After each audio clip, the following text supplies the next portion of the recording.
보면 그 부모와 자식 간에 엄마 우리 어렸을 때는 그렇잖아요. 우리가 걸음마 아장아장 걸을 때 뒤에서 뒤돌아보면서 조용히 이제 지켜봐주고 넘어지지 않을까, 그렇게 그런 엄마가 뒤에 있기 때문에 우리는 마음 놓고 자전거도 탈 수 있었고 또 걸음걸이도 뜀박질도 할 수 있었고, 그런 걸 보면 하나님의 우리 바라보시는 어버이의 마음을 이해할 수 있을 것 같습니다. 힘내세요. 등 뒤에서 지켜보는 하나님이 계시니까요. 140. 당신의 그 섬김이.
당신이 지쳐서 기도할 수 없고,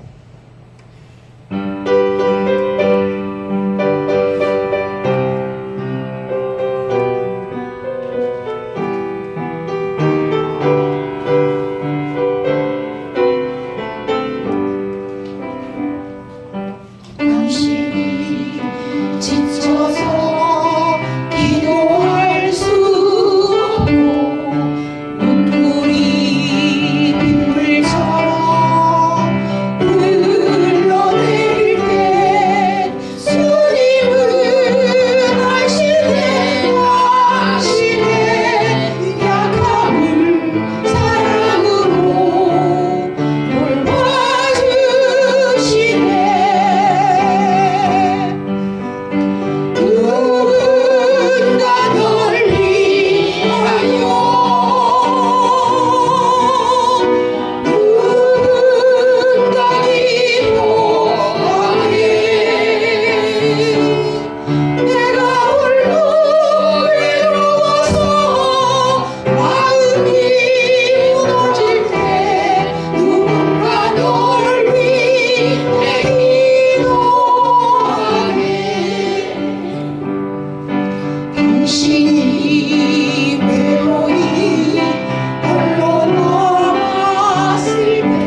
우리는 든든한 백이 있죠. 하나님의.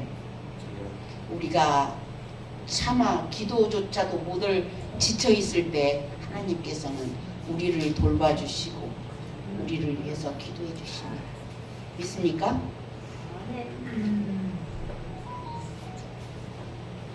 내 평생 살아온 길 116.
굳세게 살겠어요.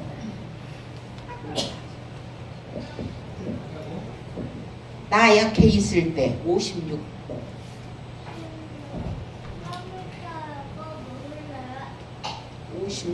나 약해 있을 때.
첫 번을 100번을 고백하고 또 고백해도 입이 모자라서 표현 못할 말.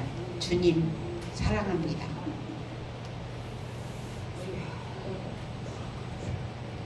86.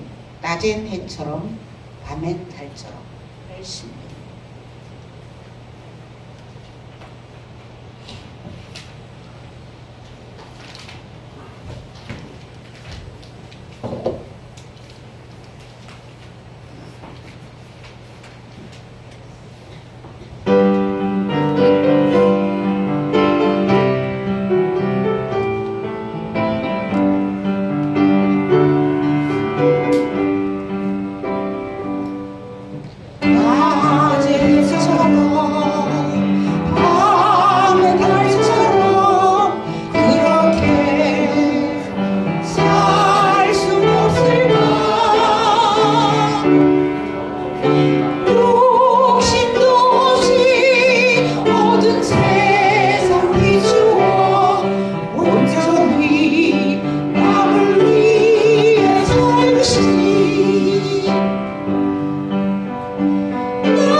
감사합니다. 주님이여 나를 도와주소서.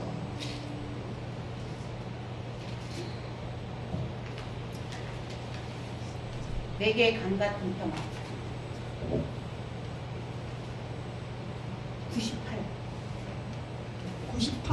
98 내게 강같은 평화. 여러분의 마음속에 강같은 평화가 이루십니다. 1절, 2절, 4절만 하겠습니다.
내가 처음 주를 만났을 때 우리는 어땠나요?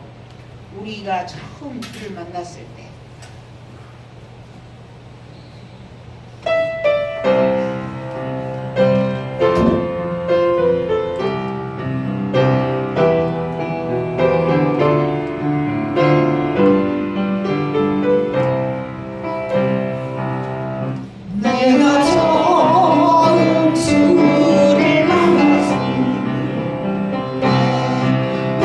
외롭고도 쓸쓸한 모습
왔어요?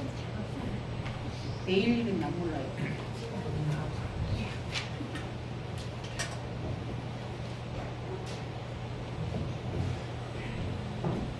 (63장) 1초만 끝낼게요. 63장 나의 동기에서 아까 했는데. 한 구절만 끝내요. 그래요? 네, 시간 끝났습니다. 아이 끝났네요. 그만. 글씨 끝났어.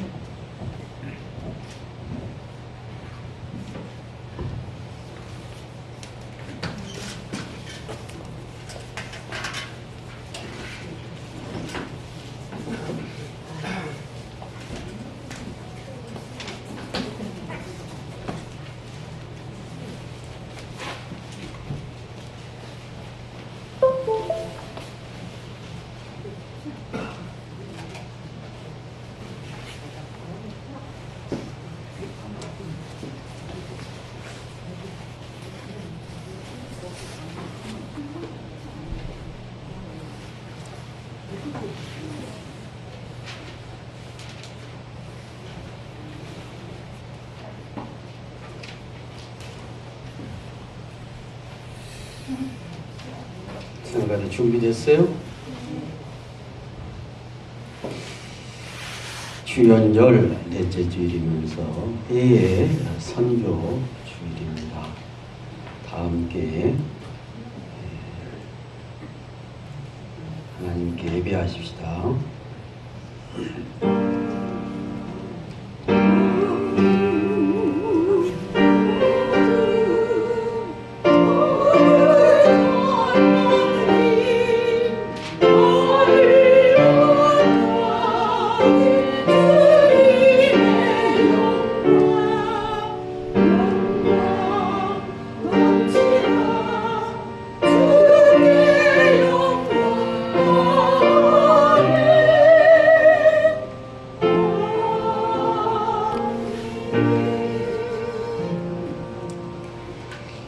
목마른 아이가 마실 것을 찾듯이 하나님, 우리는 당신을 간절히 찾습니다. 예배드리면서 하나님의 거룩한 현존을 깨달았고, 기도할 때에 하나님이 가까이 계심을 실감합니다. 우리를 아끼시는 하나님의 사랑, 우리의 목숨보다 소중함을 이제야 저희들이 깨닫게 됩니다.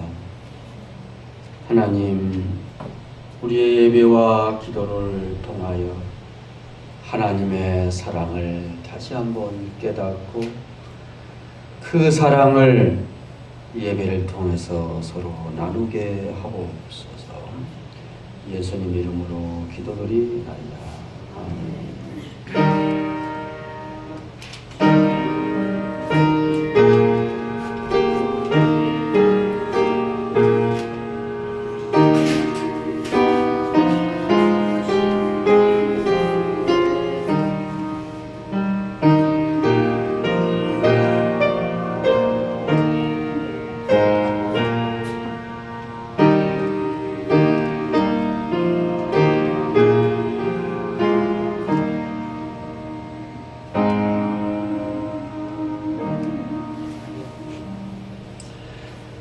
찬송 262장입니다.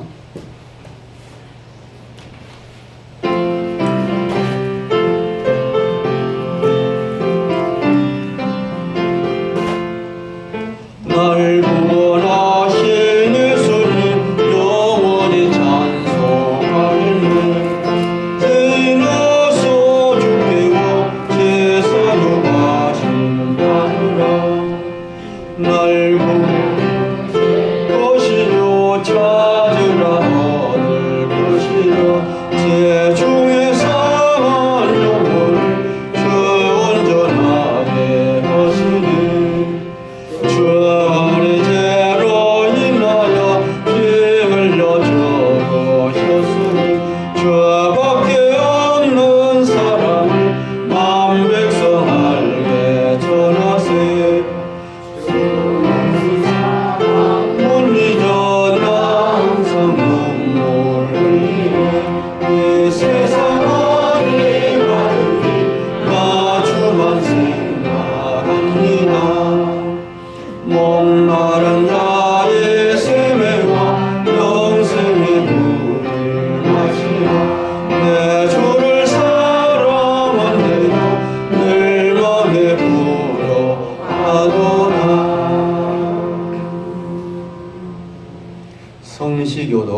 말씀 교독하겠습니다.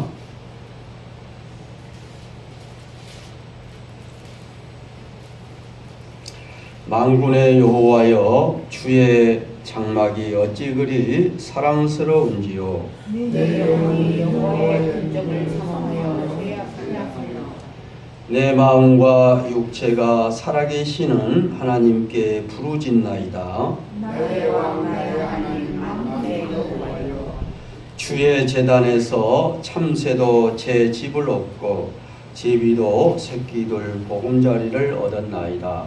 주의 집에서 나를 복이 있나니 그들이 그 장소를 찬송하리라. 주께 힘을 얻고 그 마음에 시온의 대로가 있는 자는 복이 있나이다. 그들이 눈물 골짜기를 지나갈 때에 그곳에 많은 샘이 있을 것이며 이른 비가 복을 채워 주나이다. 주의 흔적에서 날이 그곳에서 첫날보다 남아 악인의 장막에 사는 것보다 내 하나님의 성전 문지기로 있는 것이 좋사오니. 만군의 영이 있나이다. 신앙 고백하십시다. 전능하사 천지를 만드신 하나님 아버지를 내가 믿사오며 그의 아들 우리 주 예수 그리스도를 믿사오니 이는 성령으로 잉태하사 동정녀 마리아에게 나시고 본디오 빌라도에게 고난을 받으사 십자가에 못 박혀 죽으시고 장사한 지 사흘 만에 죽은 자 가운데서 다시 살아나시며 하늘에 오르사 전능하신 하나님 우편에 앉아 계시다가 저리로서 산 자와 죽은 자를 심판하러 오시리라. 성령을 믿사오며 거룩한 공예와 성도와 서로 것과 죄를 사하여 주시는 것과 몸이 다시 사는 것과 영원히 사는 것을 믿사옵니다. 아멘. 찬송 263장입니다.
박동욱 장로님 인도하시겠습니다.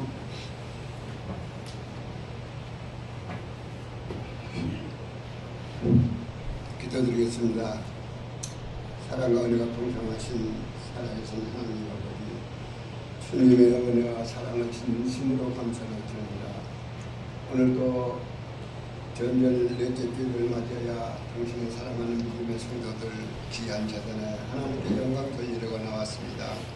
하나님, 지난 한 주간도 주님이 살아온 길은 너무 부족하고 연약했지만 주님 감싸주시고 오늘 예배를 통해서 영광 받으시옵시고 우리에게 한없는 은혜를 허락하여 주시사 남은 생에 살아갈 동안에 정말로 주의 십자가를 지고 달려가는 귀한 믿음의 삶을 살아갈 수 있도록 은혜 베풀어 주시옵소서. 주님께서는 이겨진 십자가를 지고 나를 따르라고 했는데 하나님, 저희들은 십자가를 지려고 하지 않는 때도 많습니다. 우리에게 새 힘을 주시고 새 용기를 주셔서 정말로 내가 져야 할 십자가를 무엇인가를 늘 생각하면서 주님 따라가는 길에 부족함이 없도록 새 힘을 허락하여 주실 것을 믿습니다. 오늘도 주님의 거룩 만나 주셨지만 주님 앞에 나오지만 성도들이 있습니다. 하나님, 영문은 알지 못하 주님 아시오매 그 있는 자리를 기억하여 주시고 형편과 처지에 따라 큰 은혜를 베푸셔서 늘 주님 안에서 살아갈 수 있도록 큰 은혜 베풀어 주시기를 간절히 기도합니다. 하나님, 주님께서 세우신 재단이 아직도 아버지 빈자리가 너무 많이 있습니다. 주님께서 먼저 믿는 저들의 믿음을 성장시켜 주시사 저희들이 세상에 나가 소금의 직분을 감당하며 빛의 역할을 감당해서 많은 사람들이 저들의 믿음을 보고 귀한 재단으로 따라올수록 큰 은혜를 채워주시사 이 재단이 차고 넘치는 역사가 있도록 주님 함께하여 주시옵소서. 하나님, 큰 은혜로 채워주시고 날마다 주님 안에서 새롭게 살아가는 저들 될 수 있도록 은혜 베풀어 주시옵소서. 하나님, 찬양대가 너무 연약합니다. 젊은이들을 많이 보내주셔서 이 찬양이 차고 하늘 보좌를 움직일 수 있도록 큰 은혜로 채워주시기를 간절히 기도합니다. 하나님, 한 주간도 기도하시면서 말씀 준비한 당신을 사랑하는 귀한 목사님에게 능력의 말씀을 허락하여 주시고 영과 육을 아울러 늘 함께하여 주시어서 오늘 말씀을 전할 때에 우리의 심정이 새로워지고 정말로 우리 심령이 예수님을 만나고 기쁨으로 돌아가는 귀한 시간 될 수 있도록 주님 큰 은혜 채워주실 것을 믿사옵고 부족한 저희는 우리 예수 그리스도 이름으로 감사하며 기도합나이다. 아멘.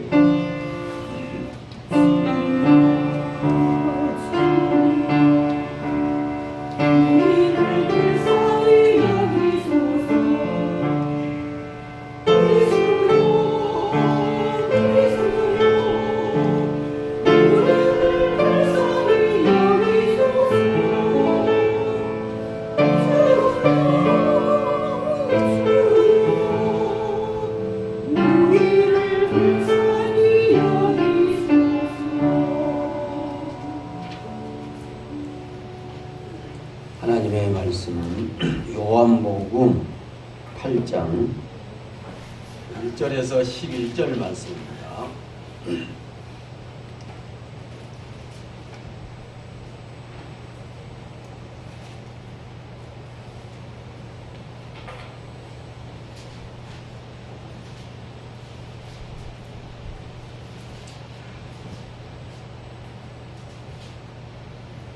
예수는 감람산으로 가시니라. 아침에 다시 성전으로 들어오시니 백성이 다 나오는지라 앉으사 그들을 가르치시더니 서기관들과 바리새인들이 음행 중에 잡힌 여자를 끌고 와서 가운데 세우고 예수께 말하되 선생님이여 이 여자가 간음하다가 현장에서 잡혔나이다. 모세는 율법에 이러한 여자를 돌로 치라 명하였거니와 선생은 어떻게 말하겠나이까? 그들이 이렇게 말함은 고발할 조건을 얻고자 하여 예수를 시험함이러라. 예수께서 몸을 굽히사 손가락으로 땅에 쓰시니 그들이 묻기를 마지 아니하는지라. 이에 일어나 이르시되 너희 중에 죄 없는 자가 먼저 돌로 치라 하시고 다시 몸을 굽혀 손가락으로 땅에 쓰시니 그들이 이 말씀을 듣고 양심의 가책을 느껴 어른으로 시작하여 젊은이까지 하나씩 나가고 오직 예수와 그 가운데 섰던 여자만 남았더라. 예수께서 일어나사 여자 외에 아무도 없는 것을 보시고 이르시되 여자여 너를 고발하던 그들이 어디 있느냐? 너를 정죄한 자가 없느냐? 대답하되 주여 없나이다. 예수께서 이르시되 나도 너를 정죄하지 아니하노니 가서 다시는 죄를 범하지 말라 하시니라. 아멘.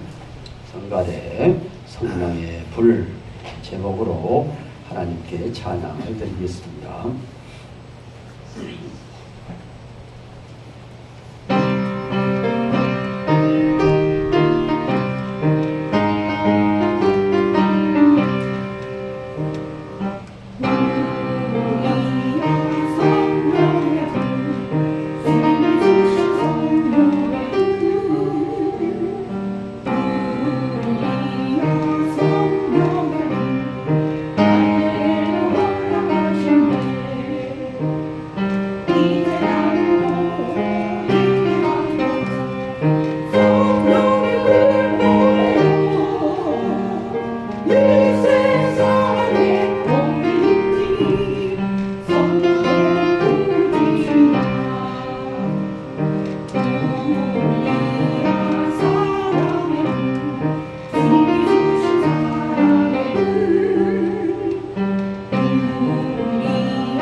아멘.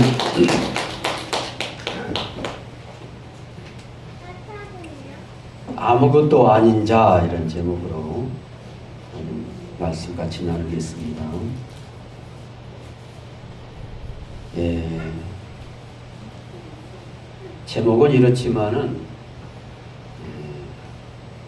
부제목으로 붙인다면 자존감을 좀 회복하자 이런 말씀 드리겠습니다. 자존감이 뭡니까? 자기 자신을 존중하는 것을 자존감이라 셀프 이스팀이라 그래서 자기 자신을 좀 사랑해라. 우리 기독교는 뭐 이웃사랑 하나님 사랑하는데 사실 알고 보면은 자기 사랑하지 않고는 이웃을 사랑할 수가 없지요. 자존감은 그래서 자를 존중하는 것을 말합니다. 자기를 어떤 예부의 조건이나 또 타인의 평가에 자기 자신이 휘둘리지 않고 스스로 자기 자신을 소중히 여기는 마음이 자존감이라 할 수 있습니다. 자존감이 좀 높아야 되는데 다들 그러지 못한 것 같아요. 연구에 따르면은 자존감의 원천을 한 3가지로 요약을 할 수 있습니다. 첫째는요, 자존감은 다른 사람과의 비교를 멈추는 데서 자존감이 생겨난다는 것이죠. 그 시선을 다른 사람한테 돌리기 시작하면은, 즉 다른 사람하고 비교하게 되면은 자기를 사랑하는 자존감이 확 꺾이고 낮아지는 것이죠. 대신 시선을 외부가 아니라 자기 내부로 돌렸을 때 나는 아무것도 아니다. 나는 아무것도 아니다라는 사실을 있는 그대로 인정하는 데서 자기의 자존감은 살아나기 시작하는 것이죠. 내가 대단한 존재가 아니라는 사실을 받아들인다면 타인의 시선에서 자유로워질 수 있기 때문에 거꾸로 역설적으로 해방감을 가질 수가 있는 것이죠. 그래서 첫 번째는 타인의 평가에 휘둘려서는 안 된다.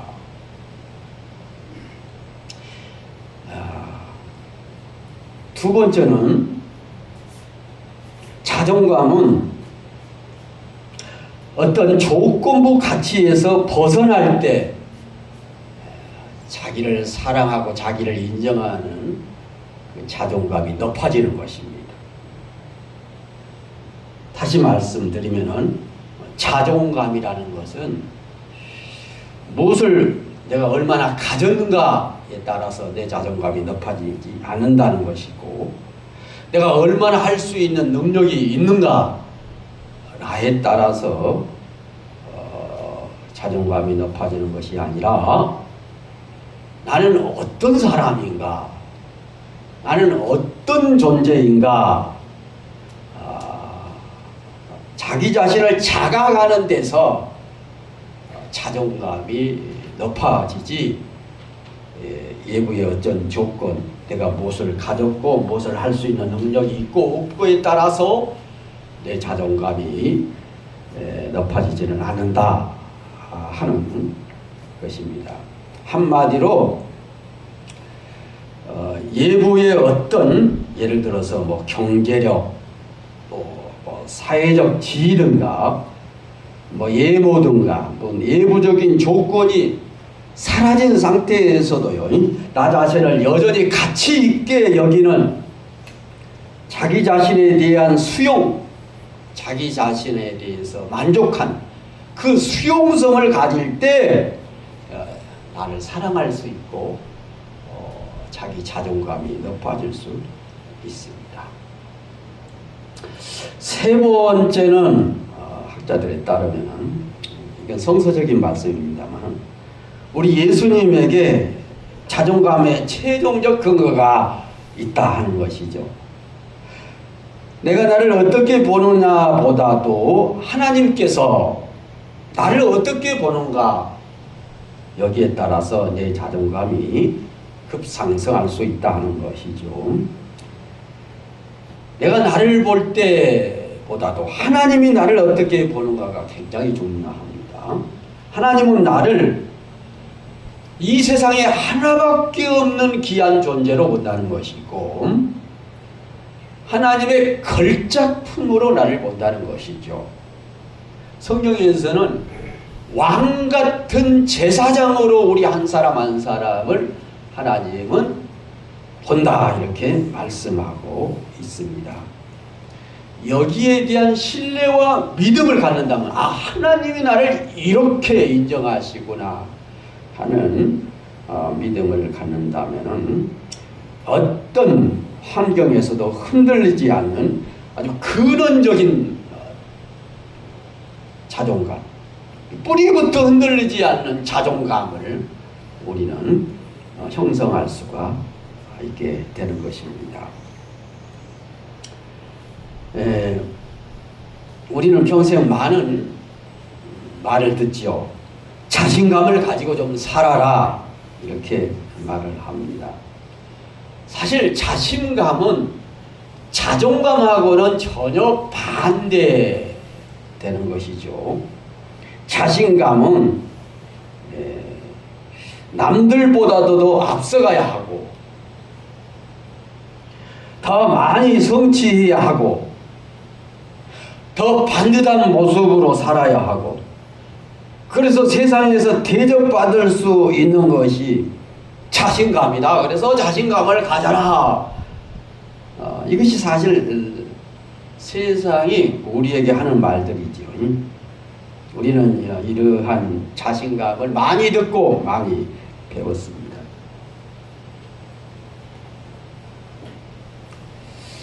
근데 생각해 보십시오. 자신감이 진정 우리의 그런 영혼을 정말 편안하게 했는가? 이런 세상에서 너 자신감을 가져라. 남들보다 앞서고 더 많이 성취하고 더 반듯한 모습으로 세상에서 사는 것이 자신감에서 이루어지는 것이고 그것이 자신감을 상승시킨 것이다 라고 배우면서 살아가는데 정말로 우리의 심령과 영혼이 이런 자신감으로 편안해졌습니까? 혹시 남보다 조금 나을 때는 자만을 했다가 나보다 더 잘난 사람을 만나면 금세 열등감에 빠져서 괴로워했지는 않았는가? 이런 말씀입니다. 괴로워했지는.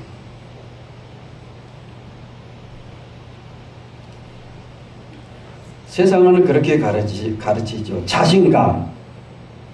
자존감이 아니라 좀 자신감 좀 가져라라고 말을 하고 있는 것을 볼 수가 있습니다.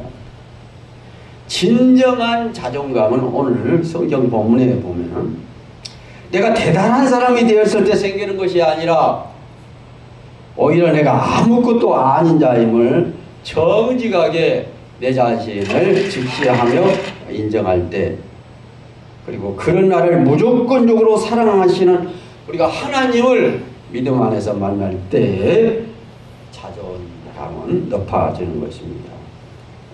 그래서 첫 번째 드리고 싶은 말씀은 비교의 시선을 거두어라 라고 말씀드리고 싶습니다.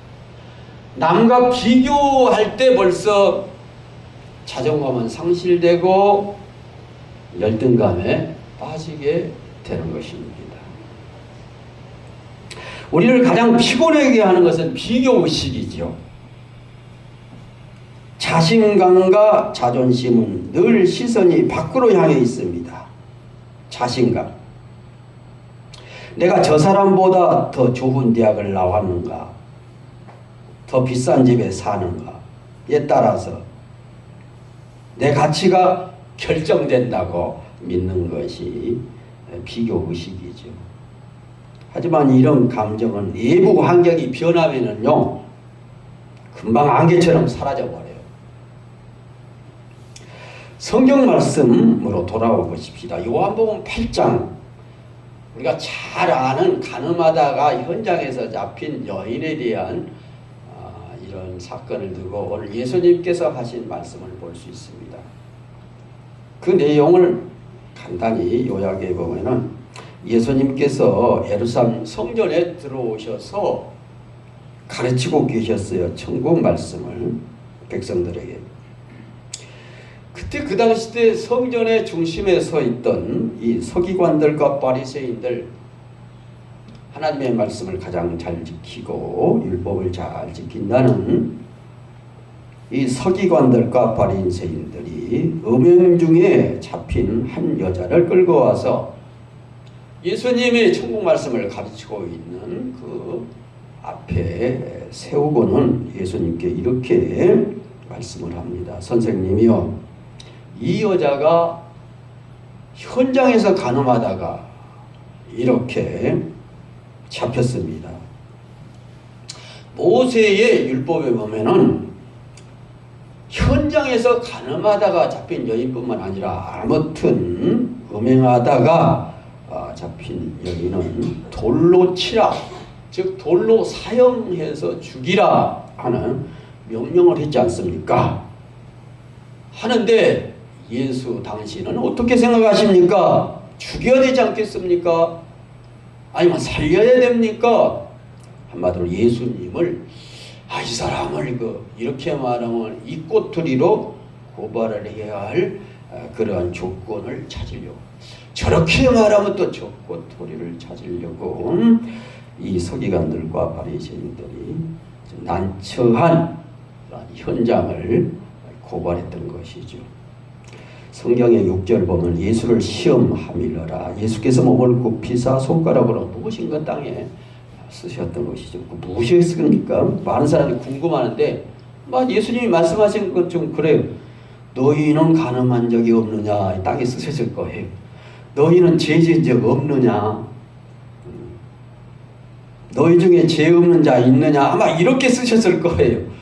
성경에는 그냥 예수님께서 뭔가 쓰고 계셨다 가만히 이 난처한 질문을 받고 쓰셨다. 한 장 쓰신 다음에 예수님께서 고개를 들고 그 고소하던 서기관과 바리새인들을 향하여 이렇게 말씀하시죠.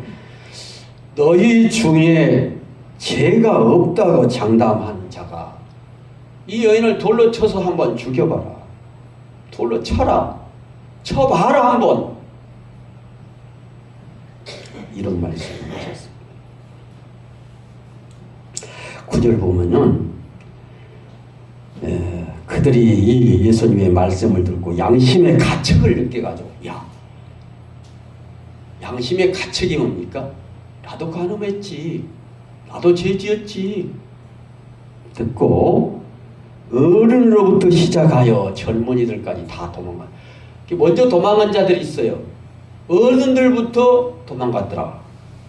나이가 많을수록 그렇지는 않습니다만 어른들이 이러한 죄를 더 많이 지은 것 같아요.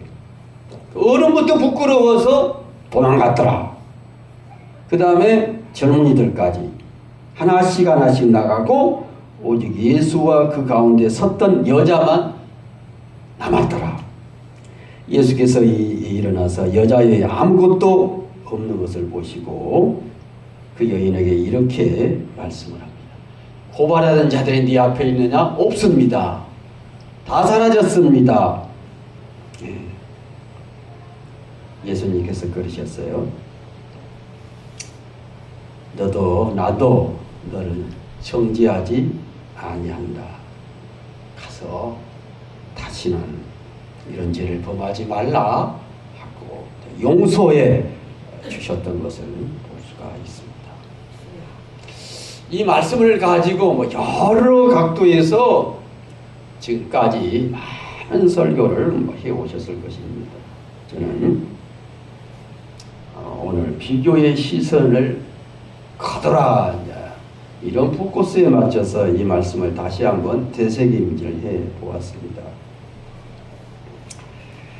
가늠하다 현장에서 잡힌 여인을 정죄하던 사람들은 자신들이요, 서기관과 이러한 바리새인들, 나는 저 여인보다 우월하다 하는 비교의식, 나는 더 율법을 잘 지킨다 하는 비교의식, 우월의식이 있었던 것이죠. 깊이 생각해 본 거예요. 안 그렇습니까? 최고의 율법학자들은 모세의 율법을 제일 잘 지킨다. 그러니까 그 당시 때 율법을 못 지킨 사람들을 정죄했던 것이죠. 그리고 율법을 지키지 못한 사람들을 죄인 취급했고, 더구나 오늘 현장에서 잡힌 이 여인도 율법에 딱 걸리는 거예요. 모세 율법에. 간음하면 돌로 쳐 죽이라는 율법에 딱 걸렸던 것이죠. 근데 자기들은 간음을 안 했다고 당당하면서 여인을 붙잡았어요. 근데 예수님은 그 심정을 깨뜨려 보시고, 너희들 마음속에 간음한 적이 없느냐? 남자를 보고 여인을 보고 간음한 적이 없는 자 한 번도? 너희들이 저 여인보다도 우월하느냐? 이런 질문이. 저 여인보다 너희들이 비교할 그 우월성이 있느냐?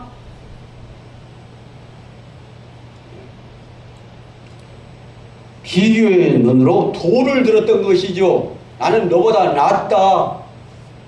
그래도 돌로 그 여인을 쳐서 죽여야 된다는 거예요. 이게 비교의식에서 나온 거예요.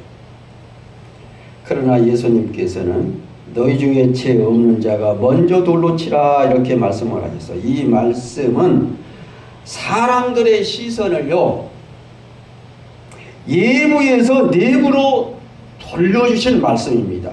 돌로 치라, 죄 없는 자가 돌로 치라 하면 예부의 시선, 여인의 죄에서 너희 자신의 실상을 들여다봐라. 내부를 좀 들여다봐라. 너희 자신의 내부를.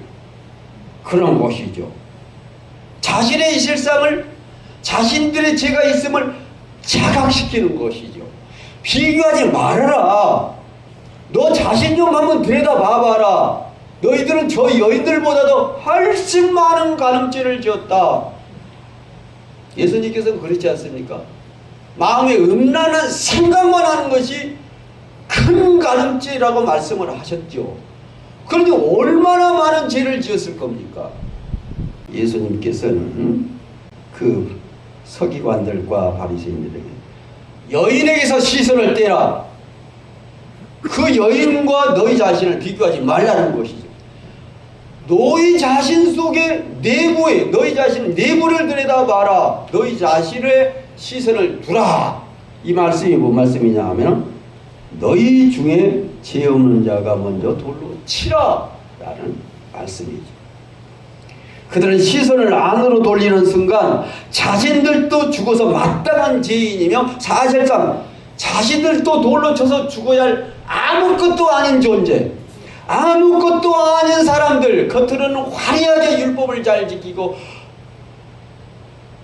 유대인의 최고의 상석에 앉아서 대접을 받았던 종교인들이 너희 사실 아무것도 아니다는 것이죠. 성도 여러분, 자존감의 첫걸음은 나는 아무것도 아니라라는 사실을 있는 그대로 인정할 때 내 자존감을 나는 지킬 수 있는 거예요. 내가 대단한 존재가 아니라는 사실을 받아들이면 더 이상 남들에게 잘 보일 필요도 없고 남보다 못할 것을 두려워할 필요도 없어요. 아무것도 아닌 자의 자각은 우리를 비교의 감옥에서 자유롭게 할 수 있어요. 우리 옛 이야기 중에 춘향의 이야기 있지 않습니까? 잘 알죠. 춘향은 이 자존감이 무엇인지를 극명하게 보여준 그러한 이야기입니다. 우리가 알듯이 춘향은 기녀의 딸이었지 않습니까? 기생의 딸. 그 당시 때 조선시대 신분제 사회에서 그녀는 세상의 말단에 위치한 그야말로 아무것도 아닌 여인이었어. 아무것도 아닌 자였어. 그녀에게는 자신감을 가질 만한 배경도 없었고 자존심을 내세울 만한 권력도 없었어요. 우리는 흔히 춘향이 이몽룡이가 구하러 올 것을 믿었기에 그가 그 감옥에서 견뎠을 것이라 이렇게 생각을 합니다. 하지만 당시 법도를 보면요, 그것은 불가능한 일이었습니다. 조선시대에는 관리가요 영고지에 부임하는 것을 막는 상피제도가 있었어요. 그게 엄격했어요. 이몽룡이가 남원의 암행어사가 되어 돌아온다는 것은 현실적으로 일어날 수 없는 그러한 판타지 같은 이야기입니다. 춘향은 이 사실을 알고 있었어요. 이몽룡이가 나를 잊을 수도 있고 나는 여기서 이 감옥에서 이름 없이 죽어갈 수도 있다는 현실을 알고 있었어요. 그럼에도 이 춘향은 이 변학도에 서슬퍼는 칼날 앞에서 당당했어요. 그녀의 자존감, 그녀의 힘, 그 힘은 누군가 나를 구원해 주실 것이라는 기대감에서 나온 것이 아닌 것이요. 그 힘은 세상 모두가 나를 천하다 해도 나만은 나를 존중하겠다. 결연한 자존감이었습니다. 그녀는 내세울 것 하나 없는 아무것도 아닌 신세였지만 자신의 의지와 자기 자신을 사랑하는 그 사랑만큼은 그 누구에게도 양보하지 않았습니다. 자기 자신을 사랑했기 때문에 변학도의 서슬퍼런 칼날 앞에서 이몽룡이를 끝까지 기다렸던 것이죠. 이것이 바로 환경을 이기는 자존감의 이력이라고 할 수 있어요. 자기 자신을 들여다보고 나는 아무것도 아니다. 나는 나만이 나를 사랑할 수가 있는 존재지. 내가 나를 사랑하니까 나 또한 나를 사랑하는 사람을 사랑할 수 있다 하는 자존감 때문에 그는 이몽룡이를 기다릴 수 있었다. 이러한 춘하인에 대한 이야기를 자존감의 이야기에서 좀 살펴볼 수 있습니다. 결론 맞습니다. 그렇다면 우리는 이 단단한 자존감을 어떻게 형성할 수 있을까? 가질 수 있을까요? 성경으로 다시 돌아오겠습니다. 사도 바울 잘 알지요? 그 비결을 보여주고 있어요. 빌립보서 4장에서 사도 바울 선생은 이 든든한 자기 자신을 사랑할 수 있는 애적 조건에 흔들리지 않고 우울증이나 이런 곳에 빠지지 않는 비결은 사도 바울은 뭐라 그러냐 하면은 자족이라고 그랬어요.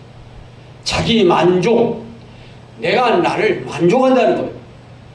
내가 나를 사랑한다는 거예요. 어떤 형편에서든지 나는 나를 사랑하게 됐다는 거예요. 나는 어떤 형편에서든지 자족하기를 배웠노라 라고 사도 바울은 이야기하고 있습니다.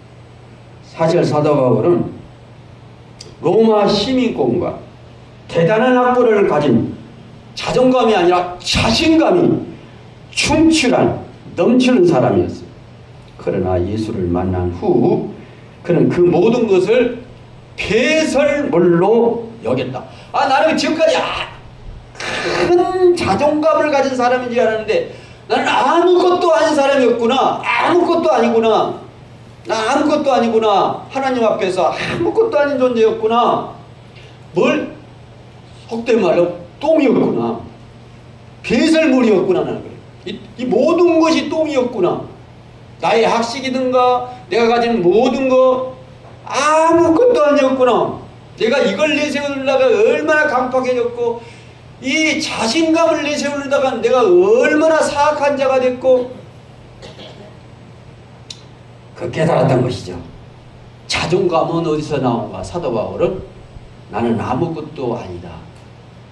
나 자신을 자각할 때 생긴다. 자족이라고 그랬어.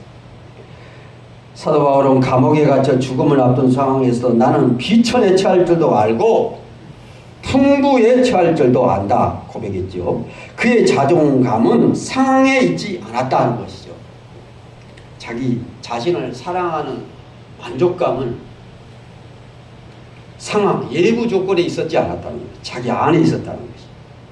그 뭐냐? 내게 능력 주시는 주님 안에서 내가 만족했다는 것이죠. 내게 능력 주시는 하나님 안에서 내가 모든 것을 할 수 있게 됐다는 것이죠. 자존감에서 나오는 고백이죠. 그의 가치는 그를 사랑하시는 예수 그리스도께 닻을 내리고 있는 것을 볼 수가 있습니다. 성도 여러분, 세상은 여러분에게 끊임없이 네가 무엇을 가졌느냐고 묻습니다. 하지만 하나님은 말씀합니다. 너는 나의 컬적품이다. 네가 아무것도 가지지 않았을 때도, 네가 죄인이었을 때도, 가늠하다 현장에 잡힌 여인처럼 나는 너를 위해 내 아들을 주었다. 예수 그리스도를 십자가에 달려 내가 너를 사랑했다. 이 절대적인 사랑을 우리가 믿고 신뢰할 때 어떤 내부적인 조건과 상황이 우리의 자존감을 우리가 파괴시킬지라도 하나님의 이 절대 사랑으로 우리는 다시 자존감을 회복할 수 있는 것입니다. 내가 아무것도 아님을 인정할 때 비로소 하나님의 모든 것이 우리의 삶에 채워지기 시작하는 것이죠. 내가 아무것도 아니라는 사실이 얼마나 그래서 큰 은혜인지 아십니다. 내가 아무것도 아닐 때 하나님의 절대적인 사랑이 그때 채워지는 것이죠. 그 절대적인 사랑으로 나는 예배에 흔들리지 않는 자존심이 세워지게 되고, 그 절대적인 사랑으로 내 자신의 자족을 얻게 되고, 그 절대적인 사랑으로 내가 만족하게 되는 것입니다. 세상에 학벌이 있고 재벌이 있고 그가 상관이 없습니다. 내가 아무것도 아니라는 사실이, 내가 배설물이라는 사실을 인정할 때 주의 절대적인 사랑이 그때서야 내 안에 채워지게 되는 것입니다. 그럴 때 만족을 얻게 되는 것이죠. 한마디로 세상 노래 같아요. 세상으로는 만족감이 없었네. 나의 하나님 한 분만으로 나는 만족하게. 이 설교의 사실 요지예요. 그 짤막한 가사가 오늘 설교의 주제입니다. 내 자존감을 세우는 것은 세상에 있지 않다.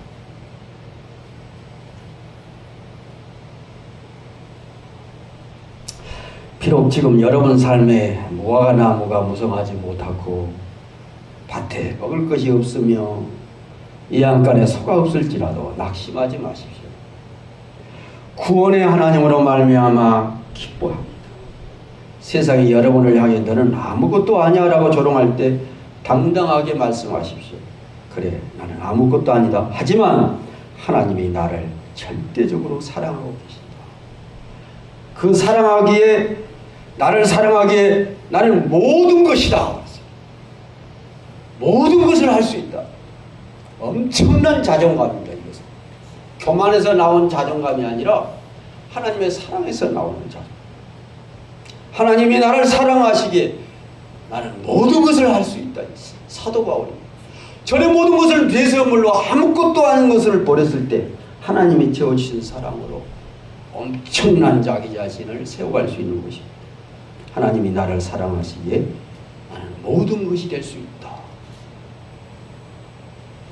이 아무것도 아닌 자의 당당한 자존감이 여러분의 평생에 넘쳐나시기를 주님의 이름으로 축원합니다.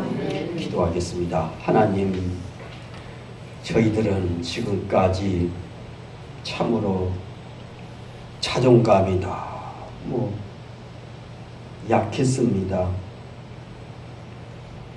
예부 조건에 힘이 열등감에 빠졌고, 예부 조건에 시들다 보니 우울했고 자신감을 상실하고 낙담도 많이 했습니다만, 하나님의 절대적인 사랑이 우리를 감쌀 때 나는 모든 것이 할 수 있다라는 우리 하나님의 큰 사랑을 이렇게 배우게 되었습니다. 사랑하는 교우들, 자존감이 회복되게 하옵소서. 주님이 얼마나 이 세상에 유아 독존처럼 나 한 사람 한 사람을 얼마나 사랑하시는 가를 깨닫고 그 사랑에 힘입어 나 자신을 사랑하고 이 사랑이 흘러 이웃을 사랑하는 교우들이 되게 하옵소서. 예수님 이름으로 기도드리나이다. 아멘. 찬송 305장 드리겠습니다.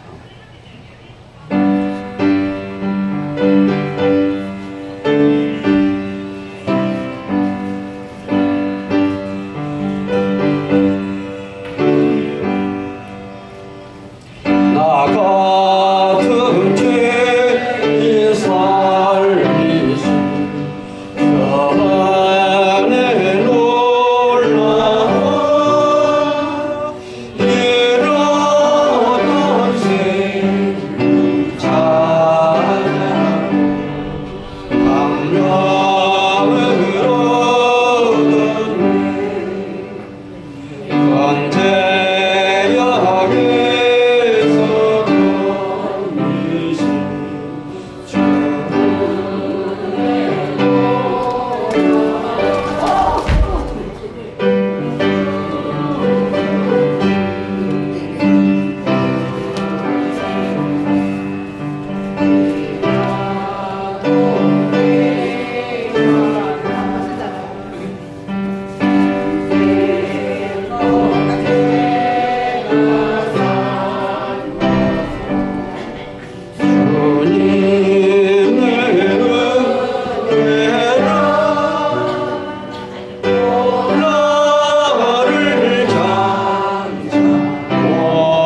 기도하겠습니다.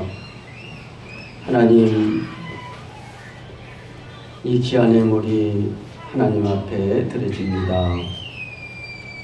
이 예물이 우리 성도님들 스스로를 사랑하는 예물이 되게 하시고 스스로를 귀하게 여기는 예물 되게 하옵소서. 하나님의 가장 큰 선물은 하나님의 절대적 사랑입니다.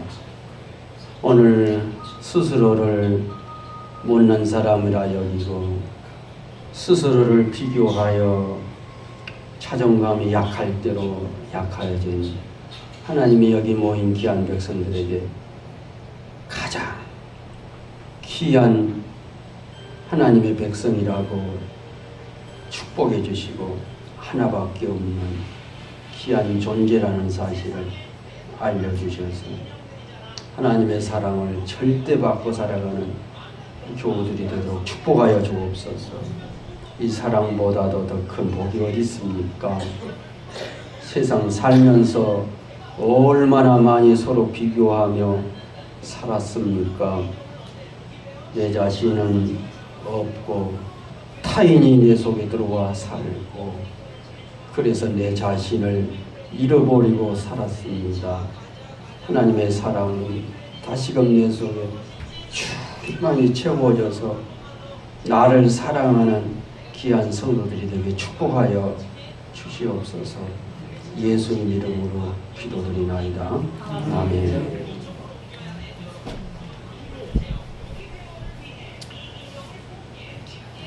강고 말씀 드리겠습니다. 정말 동절기에 건강관리 잘 하십시다.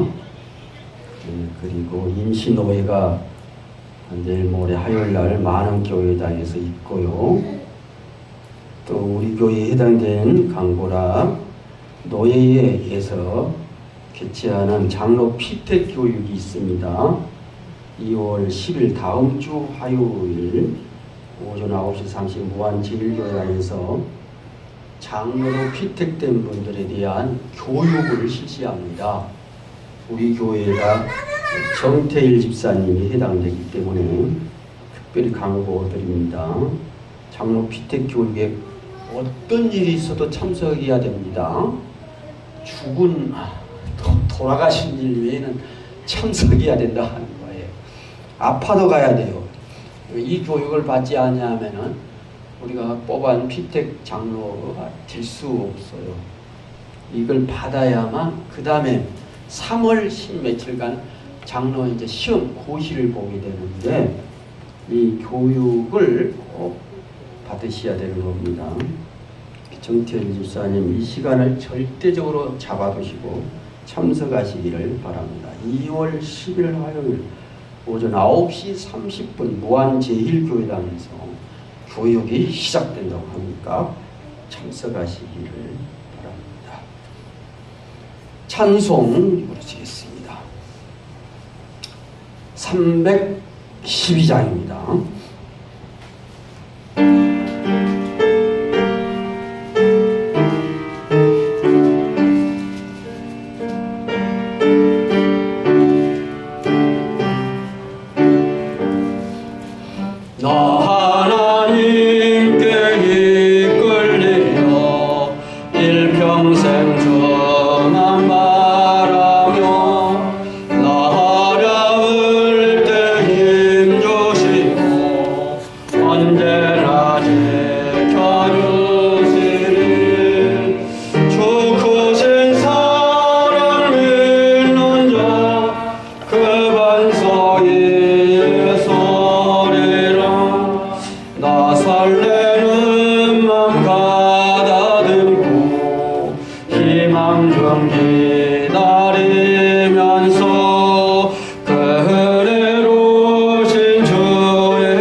약속